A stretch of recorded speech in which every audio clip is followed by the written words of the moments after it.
Hello friends, എല്ലാവർക്കും good morning. അപ്പോൾ ഇഷ്ടമാത്രത്തിൻ്റെ ഇന്നത്തെ ഒരു സൂപ്പർ ഹിറ്റ് വിശേഷത്തിലേക്ക് എല്ലാവർക്കും സ്വാഗതം.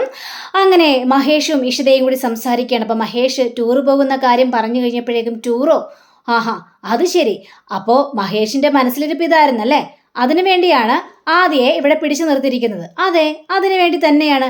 മഹേഷേ, ദേ ഈ ടൂർ എന്നൊക്കെ കേൾക്കുമ്പോൾ എനിക്ക് പേടിയാണ്. ഇപ്പം മഹേഷിൻ്റെ ഇത് കണ്ടീഷനായിട്ട് വന്നിട്ടില്ല, അതെല്ലാം കഴിഞ്ഞിട്ട് പോരെ ഇനിയൊരു ടൂറ്. പറ്റില്ല, എനിക്കൊരു കുഴപ്പവുമില്ല ഇഷിത, നമ്മൾ ഇന്ന് തന്നെ ടൂർ പോകും. ഇന്ന് തന്നെയോ? അതെ, ഇന്ന് തന്നെ നമ്മൾ ടൂർ പോകും. ഞാനും നീയും ചിപ്പിയും ആദിയും എല്ലാവരും കൂടി ഒരുമിച്ചായിരിക്കും ടൂർ പോകാൻ പോകുന്നത്. മഹേഷ് എന്താ കളിക്കുകയാണോ? ഞാനൊരു കളിക്കല്ല, കാര്യോട് പറഞ്ഞതാ.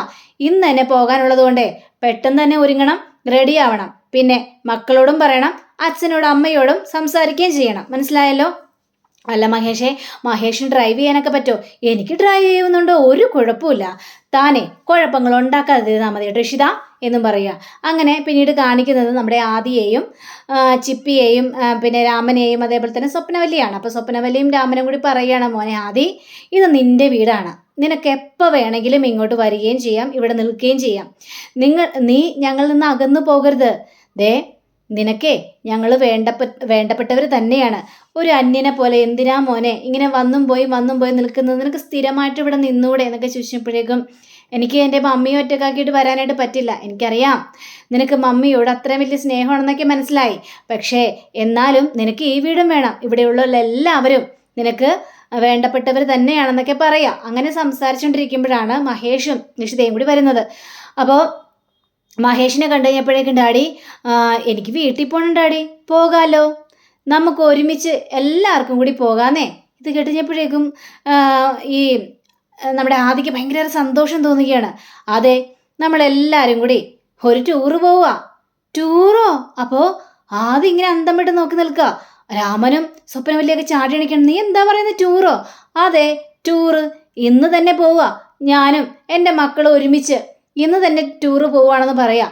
മോനെ, നിനക്ക് ടൂറ് പോകാനുള്ളൊക്കെ സമയമായോ എന്നൊക്കെ ഇങ്ങനെ ചോദിച്ചുകൊണ്ടിരിക്കുമ്പോഴാണ് മഞ്ജിമ വരുന്നത്.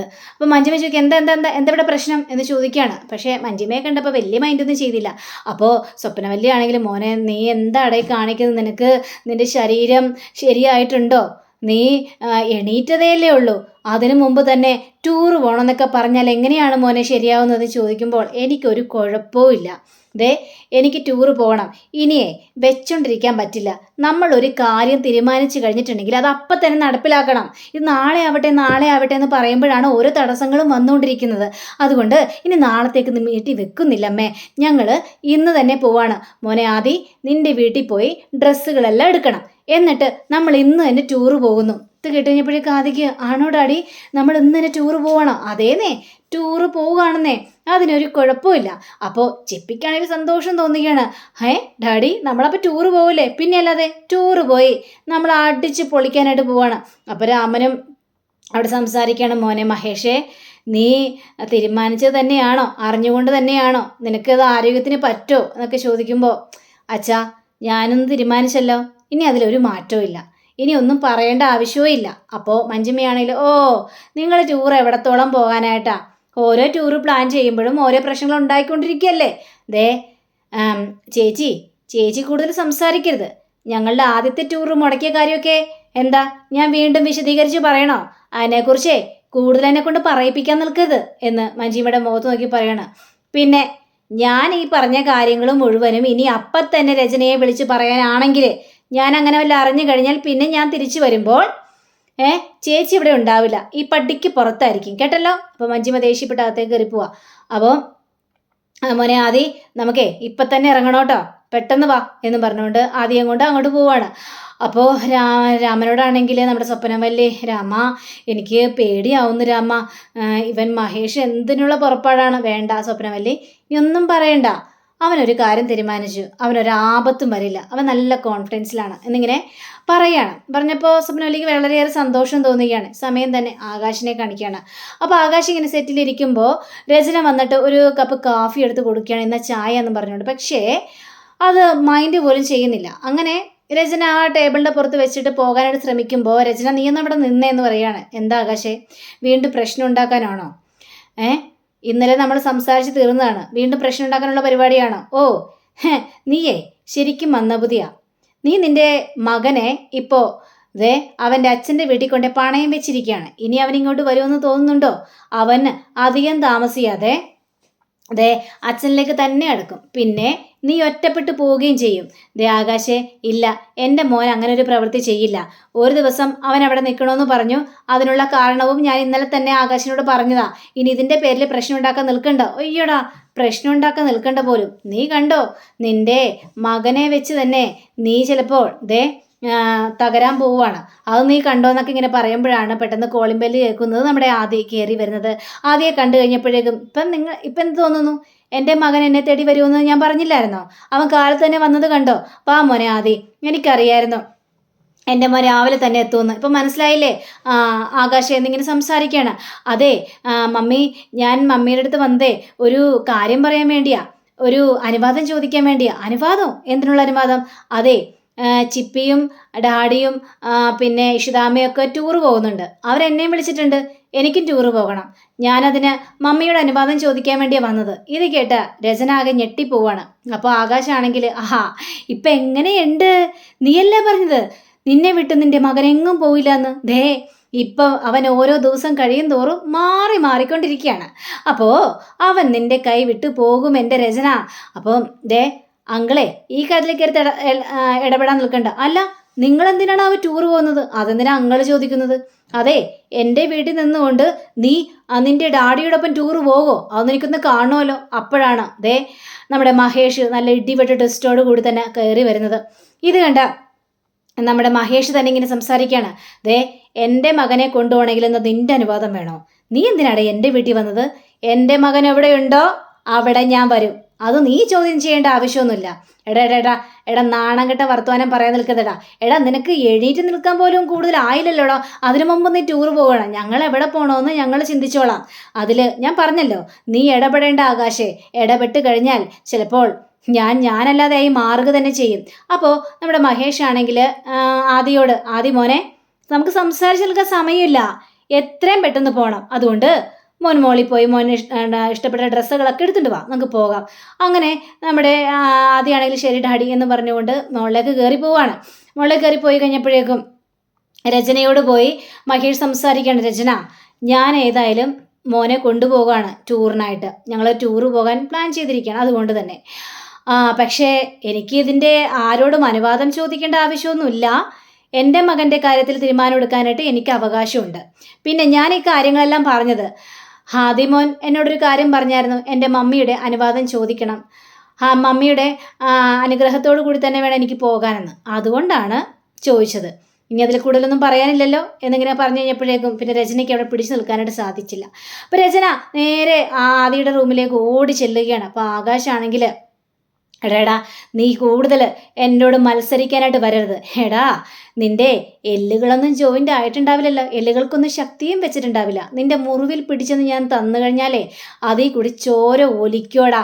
ഇത് കേട്ട് കഴിഞ്ഞപ്പോഴേക്കും മഹേഷ് പിന്നീട് ഒന്നും ആലോചിക്കാതെ അവൻ്റെ ഷോൾഡറിനോട് കുത്തി പിടിക്കണം. വിടറ എന്ന് ആകാശ് പറയുന്നുണ്ടെങ്കിലും വിടുന്ന കൂട്ടാക്കുന്നില്ല. ഈ മഹേഷിൻ്റെ കൈ പിടിച്ച് വലിച്ച് എടുക്കാനായിട്ടൊക്കെ ശ്രമിക്കുന്നുണ്ട്. പക്ഷേ അത്രയ്ക്ക് ശക്തിയോടെ നമ്മുടെ മഹേഷ് പിടിച്ചിരിക്കുന്നത്. ഇപ്പം മനസ്സിലായില്ലേ, എൻ്റെ എല്ലുകൾക്ക് ബലം കുറഞ്ഞിട്ടില്ല, കൂടിയിട്ടേ ഉള്ളെന്ന്. അതുകൊണ്ട് മോനെ, എൻ്റെ അടുത്ത് കൂടുതൽ വെല്ലുവിളിക്ക് നീ വരരുത്. വിടറ, എൻ്റെ ഷോൾഡറിൽ നിന്ന് വിടാനാ പറഞ്ഞത്. ഓ, അപ്പോൾ ഇപ്പോഴും നീ എൻ്റെ പിടിയിലാണ് അല്ലേ? അതുകൊണ്ടല്ലേ നീ എന്നിൽ നിന്ന് മോചനാകാൻ വേണ്ടി ശ്രമിച്ചുകൊണ്ടിരിക്കുന്നത് മോനെ എന്നൊക്കെ ഇങ്ങനെ പറയുക. അങ്ങനെ ഞങ്ങളുടെ കൈ എടുക്കുകയാണ്. എൻ്റെ മകന് നീ എന്തെങ്കിലും ചെയ്ത് കഴിഞ്ഞാൽ ദേ ബാലാവകാശ കേസില്ലേ, അതിൽ കൊണ്ട് നിനക്കെതിരെ കേസ് ഞാൻ കൊടുക്കും. പിന്നെ നീ അകത്തോ? ഓ, അത് ശരി. അപ്പം നീയാണ് നിന്റെ മകനെ ഓരോ കാര്യങ്ങളും പറഞ്ഞുകൊണ്ട് പഠിപ്പിച്ചു കൊടുത്തിരിക്കുന്നത് അല്ലേ? ഈ ബാലാവകാശം അല്ലേ? അവൻ ഇടക്കിടക്ക് ഇത് പറയാറുണ്ട്. പിന്നെ അല്ലേടാ, എൻ്റെ മകൻ നിന്നെ പോലെ ഒരുത്തൻ്റെ കൂടെയല്ലേ ജീവിക്കുന്നത്. അപ്പോൾ അവൻ ഈ കാര്യങ്ങളൊക്കെ അറിഞ്ഞിരിക്കണ്ടേ? അതാണ് എൻ്റെ മകൻ എന്നിങ്ങനെ സംസാരിക്കുകയാണ്. ഇതൊക്കെ കേട്ട് കഴിഞ്ഞപ്പോഴേക്ക് ആകാശിനോട് പിടിച്ചു നിൽക്കാൻ കഴിയാതെ ആകാശ് നേരെ റൂമിൽ കയറി കഥ കിടക്കുകയും ചെയ്യാണ്. അങ്ങനെ പിന്നീട് കാണിക്കുന്ന ഇഷിതയും ചിപ്പിയാണ്. അപ്പോൾ ഇവർക്കാണെങ്കിൽ ആകെ ടെൻഷൻ. അപ്പോൾ ചിപ്പിമോള് പറയണ്ട, ഡാഡി പോയിട്ട് ഇതുവരെയും വന്നില്ലല്ലോ അമ്മ, എനിക്ക് പേടിയാവുന്നുണ്ട്. അവിടെ എന്തെങ്കിലും ഇനി പ്രശ്നം ഉണ്ടായി കാണോ? ഈ ആകാശ് എന്ന് പറഞ്ഞ ആളെ, അയാൾ വളരെ ദുഷ്ടനാണെന്നാണ് ഞാൻ കേട്ടിട്ടുള്ളത്. അയാൾ ഡാഡിയായിട്ട് ദേ തല്ലുപിടുത്തം ഉണ്ടാക്കോ? ആദ്യേട്ടനും പോയിട്ടുണ്ട്. എനിക്കാണെങ്കിൽ പേടിയാവുന്ന അമ്മ എന്നൊക്കെ പറഞ്ഞു കഴിഞ്ഞപ്പോഴേക്കേ മോള് പേടിക്കില്ലേ, അങ്ങനെ ഒരു പ്രശ്നമൊന്നും ഉണ്ടാവില്ലെന്നേ. മഹേഷിൻ്റെ അടുത്ത് ഏറ്റുമുട്ടാനൊന്നും ആകാശ് വളർന്നിട്ടില്ല. എന്നാലും അമ്മ ഒന്ന് വിളിച്ചു നോക്ക്, അല്ലെങ്കിൽ എനിക്കൊരു മനസ്സമാധാനമില്ല. ശരി അമ്മ വിളിക്കാം എന്നും പറഞ്ഞുകൊണ്ട് ഇഷിത ഫോൺ എടുക്കുകയാണ് വിളിക്കാനായിട്ട്. അങ്ങനെ നമ്മുടെ ആദിയെ കാണിക്കുകയാണ്. അപ്പോൾ ആദി ഡ്രസ്സുകളെല്ലാം പാക്ക് ചെയ്യാണ്. അപ്പോൾ നമ്മുടെ രചന പറയാണ്, മോൻ എന്നെ വിട്ട് പോവുകയാണല്ലേ, എന്നെ ഒറ്റപ്പെടുത്തിയിട്ട് പോവാണല്ലേ. പക്ഷെ എന്താ മമ്മി ഇത്, മമ്മി ഇങ്ങനെയാണോ പറയേണ്ടത്? ഡാഡി ഒരു ആവശ്യത്തിന് വേണ്ടി എന്നെ വിളിച്ചല്ലേ ടൂർ പോകാനായിട്ട്. അപ്പോൾ ഡാഡിയുടെ സന്തോഷം എനിക്ക് നോക്കണ്ടേ മമ്മി? ഏയ് ഒന്നുമില്ല മോൻ എന്നിൽ നിന്ന് അകന്നു പോകുന്നൊരു ഫീലിംഗ് പോലെ എനിക്ക് തോന്നി. അതുകൊണ്ട് വിഷമം കൊണ്ട് മമ്മി പറഞ്ഞു പോയതാ. ഡ്രസ്സുകളെല്ലാം പാക്ക് ചെയ്ത് വെച്ചിട്ടുണ്ട്. ഇല്ല മമ്മി, എന്തൊക്കെ സംഭവിച്ചാലും ഞാൻ മമ്മിയെ വിട്ട് പോകില്ലെന്നറിയാലോ. എനിക്കറിയാം മോൻ എന്നെ വിട്ട് പോകില്ല എന്ന്. എപ്പോഴും എൻ്റെ കരുത്തായിട്ട് മോൻ ഉണ്ടാവുമെന്നും ഈ മമ്മിക്കറിയാം. അതെ, ഡ്രസ്സുകളെല്ലാം പാക്ക് ചെയ്തിട്ടുണ്ട്, മോൻ പോകാൻ നോക്ക്. അതെ, നമ്മളായിരുന്നു ഒരുമിച്ച് പോകേണ്ടത്. പക്ഷേ മമ്മിയായിട്ട് തന്നെ അത് നഷ്ടപ്പെടുത്തി. ഡാഡിയെ പോലൊരു നല്ല മനുഷ്യനെ എന്തിനാ മമ്മി വിട്ടു കളഞ്ഞത്? എൻ്റെ കാര്യം ഉണ്ടായിരുന്നില്ലല്ലോ എന്നും പറഞ്ഞ് ആദ്യം അങ്ങോട്ട് പോയി കഴിഞ്ഞപ്പോഴേക്കും രചന ചങ്ക് തകർന്നൊരവസ്ഥയിൽ നിൽക്കുക. അങ്ങനെ നമ്മുടെ ആദിയും അതേപോലെ തന്നെ മഹേഷും കൂടി പുറത്തേക്ക് ഇറങ്ങി കഴിഞ്ഞപ്പോഴേക്കും ഡാഡി ഇഷിതാമ്മയൊന്ന് വിളിച്ചു നോക്കിയേ, ചിലപ്പോൾ ടെൻഷൻ അടിച്ചിരിക്കുകയായിരിക്കും. അത് ശരിയായിരിക്കും. അപ്പോഴേക്കാനും വിളിക്കാൻ ശ്രമിക്കുമ്പോൾ ദേ ഇഷിതയും ചിപ്പിയും മോളും അവിടെ എത്തിക്കഴിഞ്ഞതേ. അവരെത്തിയല്ലോ. ഇവിടെ എന്തു സംഭവിച്ചു എന്നറിയാനുള്ള ഒരു ആകാംക്ഷ കൊണ്ട് എത്തിയതാ. നിങ്ങളിവിടെ എത്തിയോ? അപ്പോൾ മോനെ ഇങ്ങോട്ട് പെട്ടിതാ, ഞാൻ എടുത്ത് ഡിക്കി വെക്കാം. വേണ്ട ഡാഡി, ഞാൻ തന്നെ എടുത്ത് ഡിക്കി വെച്ചോളാം എന്ന് പറഞ്ഞുകൊണ്ട് ഡിക്കിയിലായിട്ട് വെക്കുകയാണ് ചിപ്പിയും അതേപോലെ തന്നെ ആദ്യം കൂടി ചേർന്ന്. അപ്പോൾ ഇഷിതയാണെങ്കിൽ എന്തെങ്കിലും പ്രശ്നം ഉണ്ടായോ? എന്ത് പ്രശ്നം? അല്ല, ആകാശിനെ കണ്ടായിരുന്നു? അവനെ ഞാൻ കണ്ടുപോലുമില്ല. ആദ്യം പോയി ഡ്രസ്സ് എടുത്തു, ഞങ്ങൾ ഇങ്ങോട്ട് പോന്നു, അത്രയേ ഉള്ളൂ. പിന്നെ ഡ്രസ്സ് പാക്ക് ചെയ്യാൻ വേണ്ടി കുറച്ച് സമയമൊക്കെ വേണ്ടേ? ഒരു ടൂറ് പോകുമല്ലേ, അപ്പം ഇഷ്ടമുള്ള സാധനങ്ങളൊക്കെ എടുത്ത് പെട്ടി വെക്കണ്ടേ? അതിൻ്റെ ചെറുതായൊരു ടൈം, അത്രയും മാത്രമേ ഉള്ളൂ. ഇപ്പോഴാണ് സമാധാനമായത്. എടോ താനെന്തിനിങ്ങനെ പേടിക്കുന്നത്? അവനെന്താ എന്നെ എന്തെങ്കിലും ചെയ്യോ? അപ്പം ഞാൻ നോക്കി നിൽക്കോ? അവനൊരു ചുക്കും എന്നെ ചെയ്യാനായിട്ട് പോകുന്നില്ല. അങ്ങനെ നമ്മുടെ രചന ഇതൊക്കെ കണ്ട് മേളിലിങ്ങനെ നോക്കി നിൽക്കുക. രചനയ്ക്കാണെങ്കിൽ ആ സങ്കടം സഹിക്കാനും പറ്റുന്നില്ല. അങ്ങനെ നമ്മുടെ ഇഷിതയും മഹേഷും ഒക്കെ വണ്ടി കയറുകയാണ്. വാമോനെ ആദ്യം വണ്ടി കയറ്. അങ്ങനെ വണ്ടി കയറാൻ പോകുന്ന സമയത്ത് രചന ഓടി വന്ന് വാദിക്ക് നിൽക്കുകയാണ്. അമ്മയെ കണ്ടു കഴിഞ്ഞപ്പോഴേക്കും ആദിക്കും ചെറിയൊരു സങ്കടമൊക്കെ തോന്നുകയാണ്. ടാറ്റ പറഞ്ഞ് ആദ്യം വണ്ടിയിലേക്ക് കയറുകയാണ്. അപ്പോൾ രചനയാണെങ്കിൽ വണ്ടിയുടെ പിന്നാലെ ഓടുകയാണ്. എൻ്റെ ദൈവമേ, ഈ സ്ഥാനത്ത് ഞാനായിരുന്നു പോകേണ്ടത്. ഇഷിതയുടെ സ്ഥാനത്ത് ഞാനായിരുന്നു ഉണ്ടാകേണ്ടത്. എല്ലാം ഞാൻ നഷ്ടപ്പെടുത്തി. എനിക്ക് അബദ്ധം പറ്റിപ്പോയി എന്ന് രചന മനസ്സിലിങ്ങനെ കരുതുകയാണ്. അങ്ങനെ എല്ലാവരും കൂടി സന്തോഷത്തോടു കൂടി തന്നെ ടൂർ പോവുകയാണ്. മക്കൾ രണ്ടുപേരും ബാക്കിലിരുന്ന് ഭയങ്കര എൻജോയ് ചെയ്ത് പാട്ട് ഡാൻസ് ഒക്കെ കളിക്കുക. അപ്പോൾ മഹേഷിൻ്റെ കൈ കയറി പിടിക്കുകയാണ് നമ്മുടെ ഇഷിത. അവിടെ ഒരു പ്രണയ രംഗങ്ങളാണ് കാണിച്ചു കൂട്ടുന്നത്. അങ്ങനെയും കാണിച്ചുകൊണ്ടാണ് നമ്മുടെ ഇന്നത്തെ റിവ്യൂ ഇവിടെ അവസാനിച്ചിരിക്കുന്നത്. അടുത്ത റിവ്യൂവിനായി കാത്തിരിക്കുക, സബ്സ്ക്രൈബ് ചെയ്യുക. എല്ലാവർക്കും നല്ലൊരു ദിനം ആശംസിച്ചുകൊണ്ട് തന്നെ നമസ്കാരം. Thank you. See again. By.